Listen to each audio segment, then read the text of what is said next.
Good morning, or just morning, because I'm not sure yet what's good about it. Join me and my 700 bags as I head to the boat for the weekend.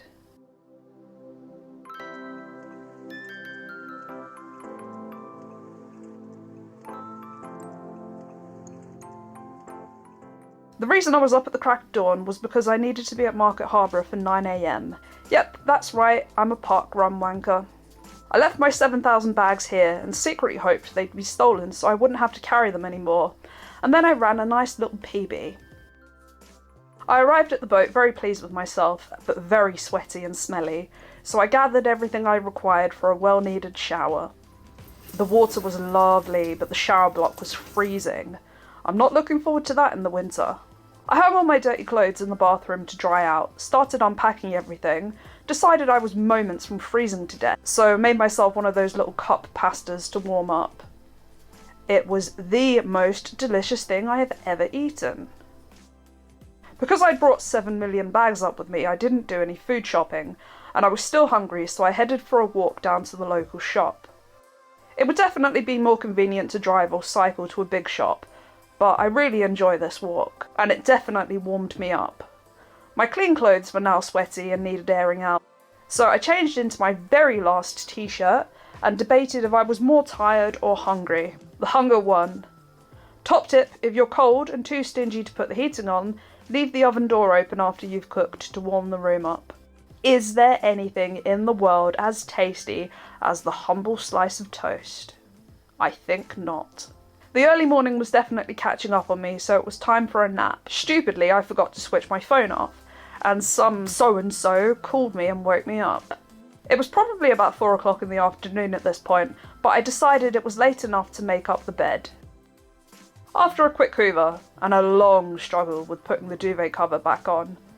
How do people do this first time? I eventually succeeded and continued my napping in comfort. A couple of hours later, it was time for dinner. I swear, getting this hob to light is even more difficult than making the bed.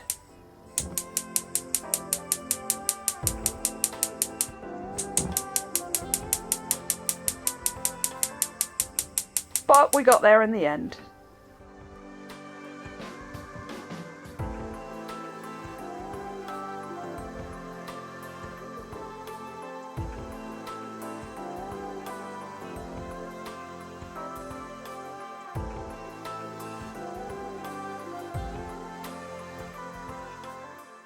After dinner, I did some editing for my video that was coming out the next day, and then called it a night. Because I still don't have my porthole bungs, I was up with the sun the next morning. After doing the washing up from the night before, I made a start on breakfast. I must spend half of my time on board cleaning. Kind of my fault for choosing a light colour scheme, but a darker one would still be dirty. You just wouldn't be able to see it. It was then time to upload my video and get myself ready for the day. Teeth brushed, hair brushed, sun cream on, I was ready for an afternoon of exploring the countryside on my lovely new bike. I stopped by the local cricket club to watch a match and then had some lunch in a nearby cemetery before heading back. After a nap, I headed out to meet the coolest boat family in town. It's of course the Wobbleys, who live on the ice cream boat. Say hello to the lovely Floyd, beautiful Flinders, and the crazy Manuka. I had the best evening catching up with the crew, and when I got back that evening, I was so glad for my afternoon nap, because it meant I just had to put the sheet on the bed before passing out for the night. The lack of sunshine the next morning meant I was able to sleep in a bit later. Another top tip, if you have a massive sweet tooth like me, pop a square of dark chocolate in your porridge. It's a game changer. After making my morning deposit, I realised I needed to make a trip to the Elsan ASAP. I put the bed away for the final time this visit, and once a month I like to change over the sofa cushions so that I won't end up with a big bum-shaped dip like I have on my sofa at home. Through this magic door is the toilet cassette, which I removed and took up to the Elsan. A few minutes later, we're nice and empty, so we pop her back in there.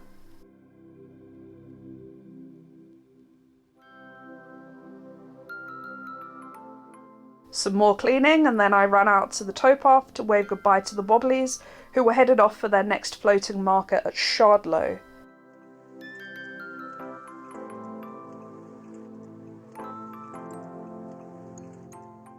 Something else I'd like to try to do once a month is give the boat a wash, although this is actually my first time doing it. Big shout out to my viewer Christy, who sent me this playsuit dungarees thing. I am in love.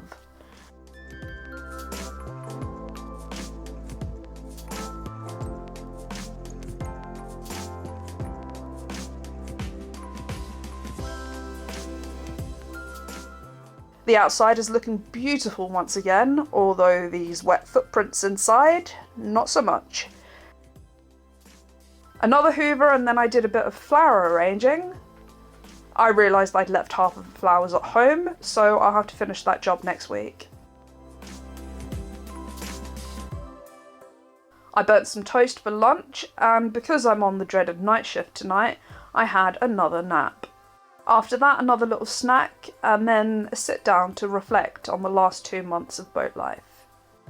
So it's 2 months that I've been on board. It has flown by. And firstly, I need to preface this by saying that I love it, it's the best thing I ever did, because you cannot say anything even remotely negative or that could be interpreted as remotely negative on the internet without being accused of moaning and not being grateful and blah blah blah blah blah. But I wanted to keep it real with you and give you a balanced review of how the 2 months have gone. And I do love it. I love it so much, and that is part of some of the negatives that I'm going to talk about. Maybe I'm still on the honeymoon period, but when I am here, it just feels like a permanent holiday. I'm just so much more relaxed and the pace of life is so much slower. I just feel like that's really, really good for me. I have so much more motivation to do all of the things that I need to do, and also I've got more motivation to do things that I want to do. I look after myself a lot better. I cook a lot more, and I cook really good things that I want to eat, and I'm so much more active. Every single day I'm out walking or running or on my bike or doing something or doing more than one thing every day. It's just a so much more manageable pace of life and way of life. And the only thing that I have to stress about is when I need to go back home at the end of it. And that's the thing, I do need to go back, because the only way that I'm living this life is by living the life that I'm living at home. And there's always going to be a compromise and a trade-off. But I need to get to a point now where I decide what does the balance look like, or what could the balance look like. It's great being here once or twice a week, feeling like I'm living on holiday, but the problem that I've got is, I think since I got the boat, every single day that I have had off of work, barring one weekend where I was away anyway, I've spent every single day off on the boat, which is great, but it means I haven't spent any time at home, so I haven't been able to get round to doing all of the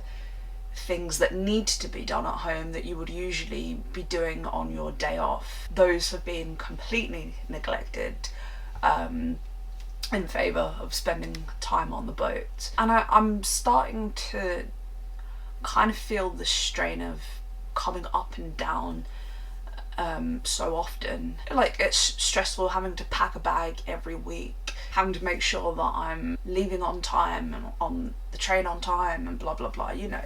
And I don't want to stop doing it because I want to spend as much time as I can here, but it is a bit tiring, and I can foresee that it will get more tiring the more that I do it. So I don't want to like start resenting having to come to the boat and seeing it as a chore. We're supposed to be getting a laundrette here at the marina, which I think would make things so much easier, because then I could just leave loads of stuff here. At the moment I'm having to pack a big bag of clothes and bring it up with me, and then bring it down, have it washed and everything every week, and then obviously every couple of weeks I need to be bringing back bedding and towels and big things like that. Where I'm still settling in, I'm still buying so much new stuff for the boat. I don't know where I'm putting it all, but every day there's a new package arriving, and that obviously all needs to be transported up. So I'm hoping once I've got everything that I need up here, and hopefully we will get that laundrette, then it won't feel like such a slog. I won't be carrying all those bags like you saw me doing earlier. Something that I didn't even think about, bin days at home. I've missed so many bin days being up at the boat, and then like, well, what am I going to do with all the rubbish? Am I going to leave it to pile up for a couple of weeks? Am I going to like go out in the middle of the night and throw it in a public bin on the high street, or I'm going to have to drive down to the dump and throw it away? Just things like that, that annoying things that just, because I love it so much here and it feels so good for me, it's harder every time to go back home. As soon as that train pulls into London and I'm just hit with that noise and the crowds, it's just, this rage builds up in me. And because I'm maximising my time here, I literally will go straight to work afterwards. So I might have been here for 2 days in complete silence, not having to talk to anyone, no loud noise, no thinking, just completely switched off. And then it's like being hit in the face with a brick as soon as you get back, just right back into it, having to socialise with people, and I don't want to do it. I don't like it.